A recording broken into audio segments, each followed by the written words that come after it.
G'day legends, I hope that you are having a fantastic day and a fantastic holiday season, and Merry Christmas to you and your loved ones all around the world. Now, we do have a few things to talk about, and I did take a couple of days off.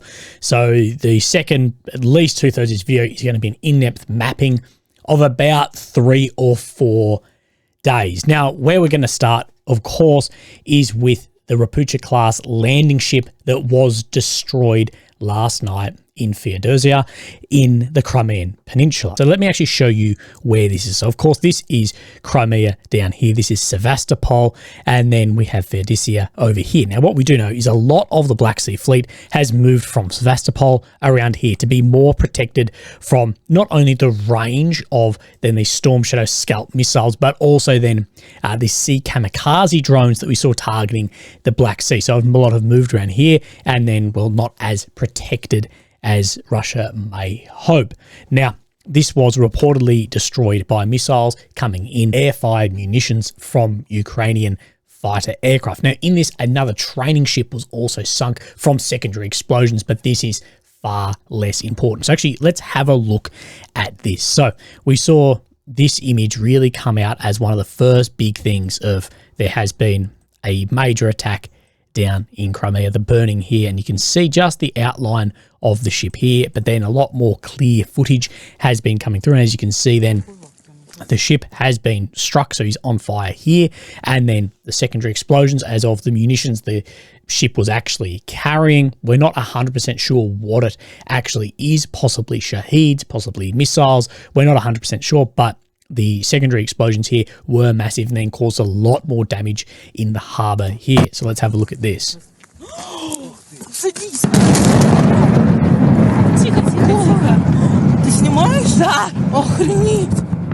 So an incredibly large, powerful secondary explosion from the ship there, completely destroying that area. Would have done a lot of damage to the surrounding harbour area, I would say, as well, but a very impressive bang. And then today we have had more footage come out then of what is left here. So that's not being repaired from like it is there. So a big loss in the Black Sea, and we have seen these Rapucha class landing ships directly targeted before.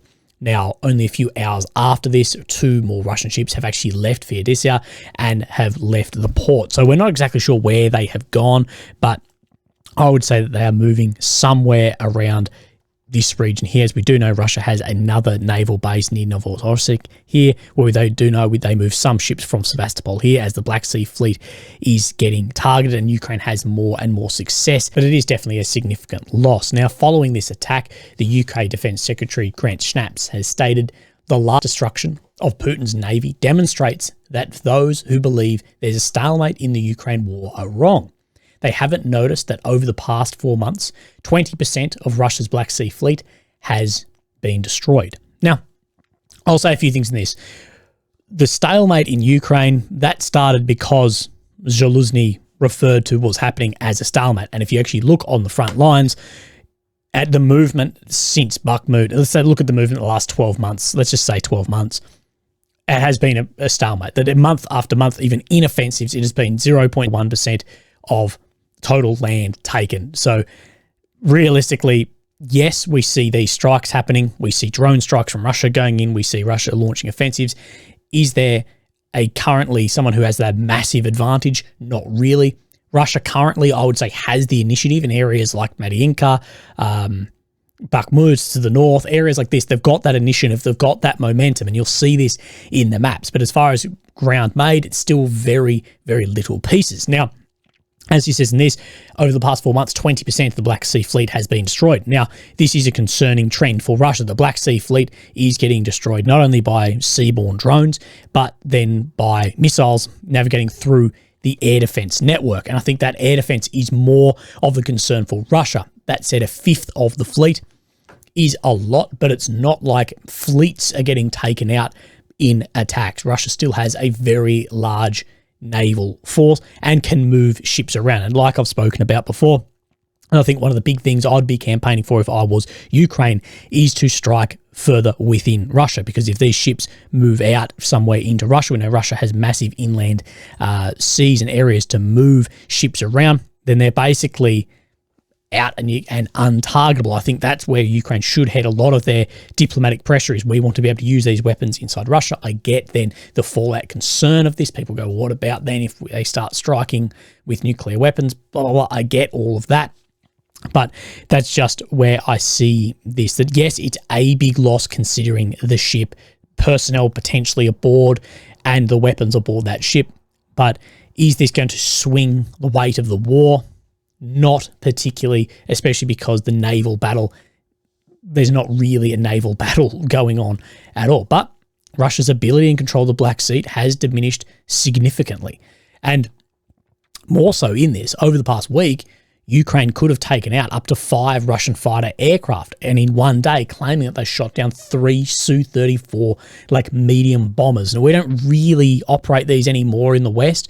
Think back to planes like the F-111, that's sort of where it sits, and that this would be a huge loss if true, but there has been some speculation about this from the Russian blog Fighter Bomber. Now, apparently these were attacking Thankyou. Let's have a look. So they shot down in the Kherson region and apparently dropping glide bombs around this Thankyou region onto these areas over the left and the right bank. We know glide bombs are being used significantly in these areas.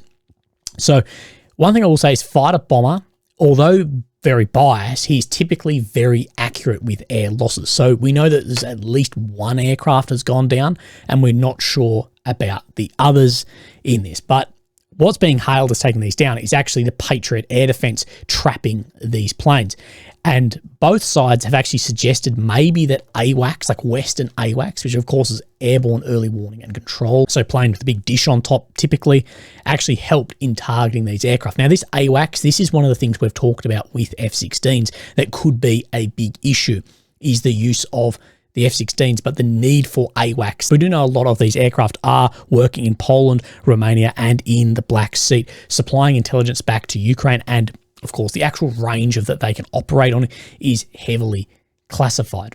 And the reason people have brought up that it could have been AWACS helping these Patriot systems actually target these planes was due to how the targeting of the Patriot radar works and the anti-radiation missiles that the Su-34 carries. But either way, there will be a change of like SOPs here of how then these aircraft operate, and will limit again the use potentially of weapon systems in this region. So it's shrinking the amount of air dominance that Russia has, and has shrunk the naval dominance it has in both occupied territories and then the Black Sea. And I think that is important for Ukraine. And then only the next day we had Ukraine reporting that they downed more Russian aircraft.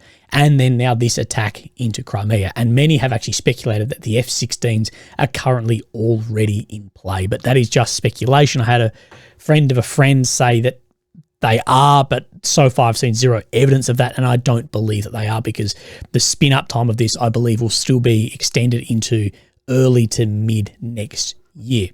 But these are important targets for Ukraine. But I think almost more important currently is that it's a PR victory.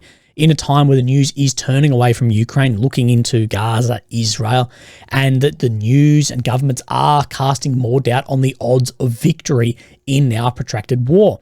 As money is getting held up diplomatically, and in a lot of battles, Russia continues to advance in areas they're pushing on basically any axis in the front line. They're making small chunks of land.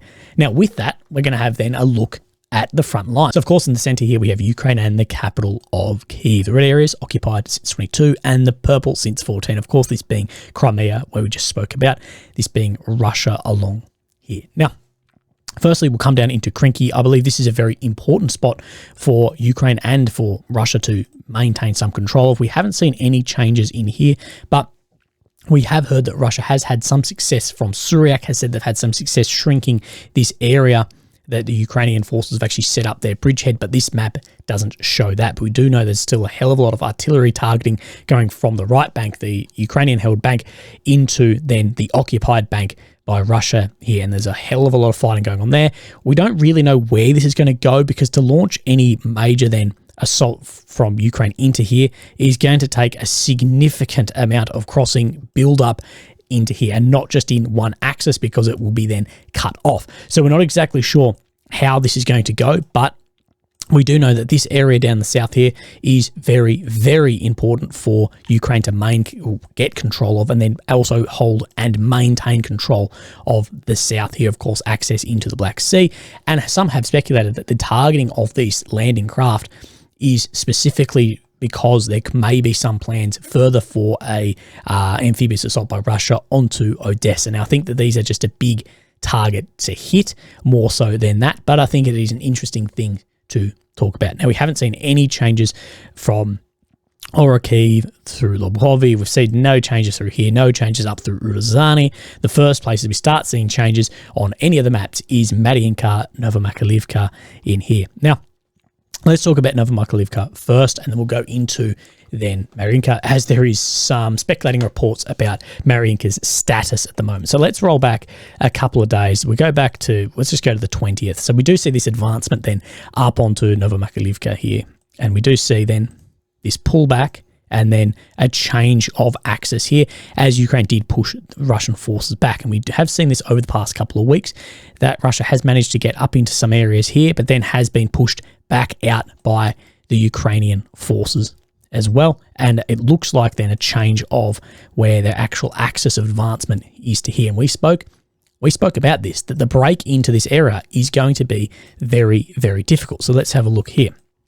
So this is showing the advancement on the southern side is more advanced up than on the deep state map, but still fairly similar. At least the shaping of the front line is similar. And what we spoke about was, if there is a push from an advancement like here from the east going west, then the break-in is going to be very costly and very difficult for the Russian forces. More what people talk about now is, will they try and more cut off Novomakalivka here, as there has been a change of advancement up to the north in Mariinka. So I think that is an interesting thing to talk about. And we'll go into our map folder, and let's then have a look at Novomakalivka here. And we do have a video I just want to show you first of the conditions. Now, this is a Russian forces video here. Now, I can't show you this whole thing, but we have some very brutal fighting here as well. This will be on my Telegram if you'd like to actually watch this video. And you can just see the conditions of the fighting here. Heavy snow, snow on the ground, armoured vehicles in the mud. Incredibly difficult conditions to be fighting, living in here in the trenches and advancing on areas. Now, this has actually been geolocated to about here. Now, of course, the video is movement, but from where I've seen, this is geolocated on this corner. So it's geolocated just out around here, and they do say that this was a failed assault. But let's see, we haven't seen any real change in territory there. Now, let's have a look through these days. So 667 from Suryak. After several hours of intense clashes, Ukrainian army repelled all Russian attempts to enter Novomakalivka. So this is what we saw when we're rolling through the days, was Ukrainian army push then the Russians back. Then a day forward, Russian army took control of Izvet's defensive position, the adjacent positions of Ukrainian army. In addition, troops advanced 1 kilometre from the pumping station south of Novomakalivka. So the Ukrainian army pushed the Russians back from this area. Then they gained some territory here. Then let's have a look at the most recent. Here we go.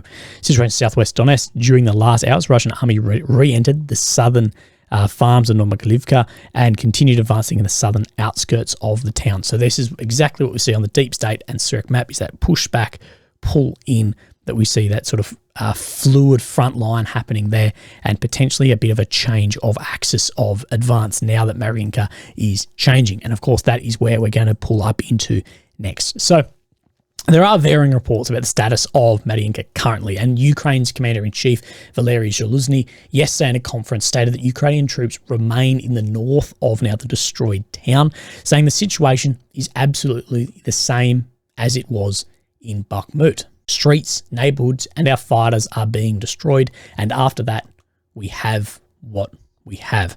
So there is a hell of a lot of fight going in here. But what people are talking about is, now that the positions in Mariinka are being lost, that Novomakalivka and Pobeda come under more stress of being cut off, as Russia has advanced in areas here across here and down towards here as well, and the advancement that's looking like it's coming this way, that it may end up cutting off an area here as this comes, here we go, as this becomes a bit more of a cauldron here. And of course, we know it was very crucial into Mediinka. The reason Ukraine was able to hold this for so long is the ease of getting supplies in and out, and especially into Konstantinivka here as well. But as this advances on the north and south side, could become under more challenge there. So let's then have a look. We've got a fair bit to actually go over and look at here. So in 667, we see a situation west of Donetsk City. After the capture of the urban area, Russian army expanded the buffer zone around Mediinka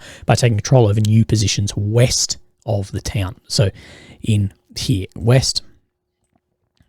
So we're talking around here. Of course, this is more zoomed in. Let's just roll back a couple of days on this to show you. So we're back on the 20th, and then we see that push up on the west and in the north as well as just on the south. So that was the first day. We see then that westerly push move up one more day. This is then the northern push we saw on the deep state. Situation west of Donetsk City. Russian army took control over the rest of this street and farm buildings northwest of Mediinka as Ukrainian army retreated towards the dam between Mariinsky Moor and Herovsky reservoirs. Combining operations are taking place in the last areas before the official announcement of the end of the battle for this town. So this is the northern push that we saw then in the deep state map, pushing on these northern sectors. So then we step up to day 670. So then we step up and we see then this bit of footage here, which is then a Russian flag being put up over one of the last remaining, shells of a building that was in Mariinka. Now you can just see here, and of course this has been geolocated. I'll show you where this is, to just here. So if we go then on this map and have a look, this geolocation is, I believe, this last building remaining right on this corner. So we have an angle somewhat similar to this. You can see then this road, which is this road, and coming down here. So raising the flag here as one of the last remaining buildings, shell of a building there. And let's look what it says. The Russian flag raised in the last building of Mariinka, the municipal edge with Horivka. One of the toughest battles of the Ukrainian conflict is finally over. After 8 years of civil war and border fighting, the Russian invasion marks the beginning of the battle to take the city, which has lasted 670 days and resulted in thousands of deaths on both sides.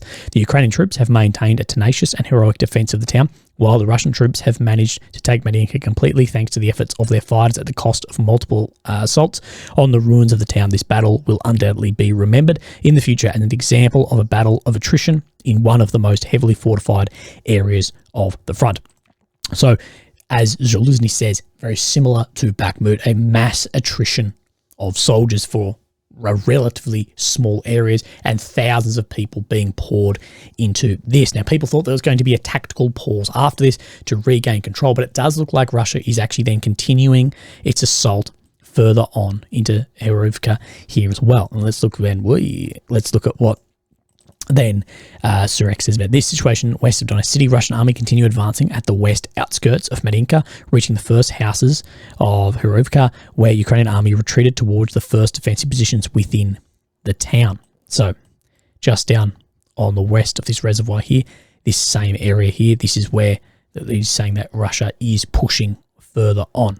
And let's see. So this does actually line up fairly closely here, although it doesn't show this area here, but realistically the amount of change in the maps is very little, and that I would be fairly confident to say that Mariinka has fallen under Russian occupation, although the city of course is completely destroyed. Now we will then move further up and to then Avdiivka here, and let's have a look over the past couple of days and see.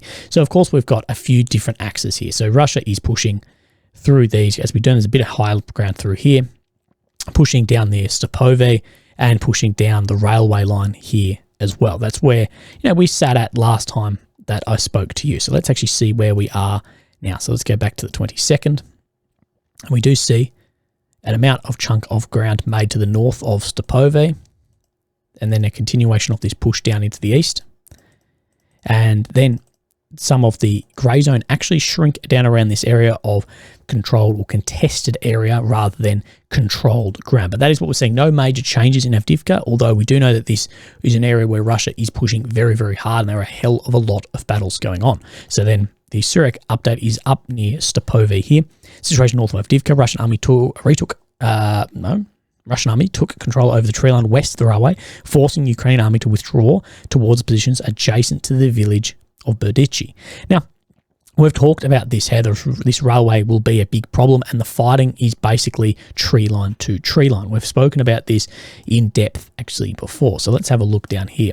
Of course, we've talked about this bend in the railway is going to be a big problem, that there has been an advancement down into these tree lines here, and basically fighting tree line to tree line. Now, there is footage, I'll see if I can overlay it here. It just shows these tree lines. These have been tree lines hit by shelling for the last 2 years.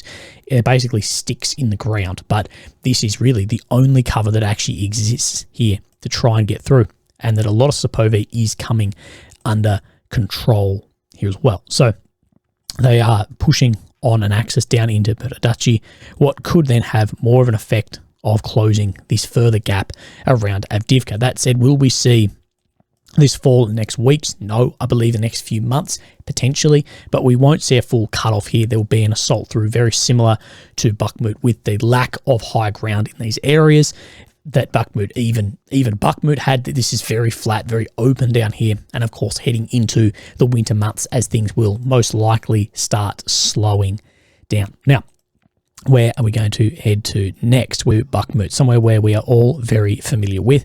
And what we'll do is we'll head back to the 20th. Now, we do know there has been multiple axes of advance here, and Russia is reclaiming a lot of the ground that Ukraine managed to liberate during their 2023 counter-offensive campaign. So then we see through here near Kromove, down near Klishkivka, that the Russians made a fair bit of ground, and then we see around Kromove, the Russians make and maintain a fair bit more land, actually pushing into areas they hadn't held previously to the 23 offensive, so actually gaining more new territory, and then a stabilisation of the front line. This is something we see very commonly, is an overpush and then a stabilisation, and then a held of this ground, and a further push down Ivanovsky on these roads of life that you've become very familiar with. So let's actually have a look over how this has unfolded in these last days. So Russian army took control over new positions north of Berdiivka. Moreover, troops made significant advances near Popivsky area, taking control of the cemetery. On the other hand, Ukrainian army recaptured some positions along the railway in the last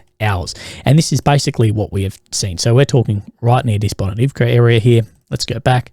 We saw that Russia made a fair bit of ground and Ukraine took some back in here. So this was day 667, so a few days ago. Now, we'll push up then, same area, 669, situated north of Bakhmut City. Russian army secured the southern shore of the Vosmy Pond. So it's pushed out on this pond.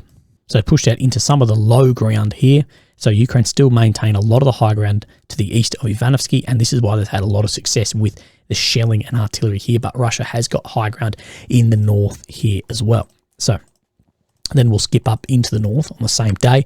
North of Bakhmut, Russian army began advancing towards Rudivka, taking over high positions and parts of the forest belt east of this town. So let's have a look at where we're actually talking. So it's up in here, taking over then this forest belt and this area here, speaking about the high ground. And we know the rolling hills through Bakhmut are very, very important. And you can see here, there is some high ground being made in here that then looks down into Chasiv Yar, down from Berdiivka as well.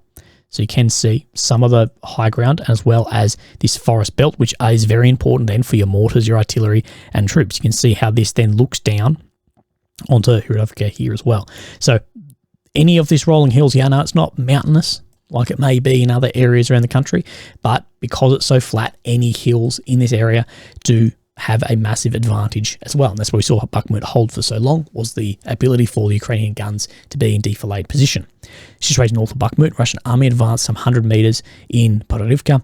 The town is now 40% under Russian control now. So what we're speaking about is in here that they're saying 40%. I agree that these maps show about the same. And we see then small advancement there on the deep state, but not to the same degree. Now, let's pull up into Vesely here. Now, have we seen any real change here? not really, although near Spurny, we did see a bit of a change in the map there, heading out to Spurny, but Vasily itself, not real change. But I do know that we do have a change on Suryak right here. So situation on the eastern front, Russian army continue advancing northwest of Berestov and along the railway towards Vreminka here. So we're talking along the railway here, and as well, they're saying this area out around here, although that's not being shown on then the deep state map, and we love when things line up then together. So we don't see any other changes around Kremenar, but then we do see there has been an advancement near Terny. So let's go back on the map, and this is a fairly large move. So we see, let's go back to the 20th, we're doing all of them, 21st, 22nd, 23rd. We do see this movement up through these paddocks here that Russia did make. How do I measure this? Well, maybe a little bit less than that. Let's go about 2 kilometers through. So I want to make sure I was measuring that correctly. Yeah, at least about 2 kilometers in that direction there. And that is a fair bit now that they are only a few kilometers from Terny. So let's have a look here. Northeast of Donetsk, Russian army made important advances near Terny and are now 3.6 kilometers from the town. And that is that same jump up through those paddocks that we then saw. And this was a day later. Russian army continued advancing towards Terny, and the troops are now 3 kilometers from the town. So it's a fair bit more zoomed in, but the left is the older one. So we see this first chunk here, and then this second chunk made further around here. So is advancing that another couple hundred meters into Terny. We do know that this is a very important area of the front line, as there's this natural border of these ponds, lakes here, that if they can jump further into Terny, so this is saying more like 4 kilometers away, but if Russia is able to advance into Terny, they will have more of an actual natural border here.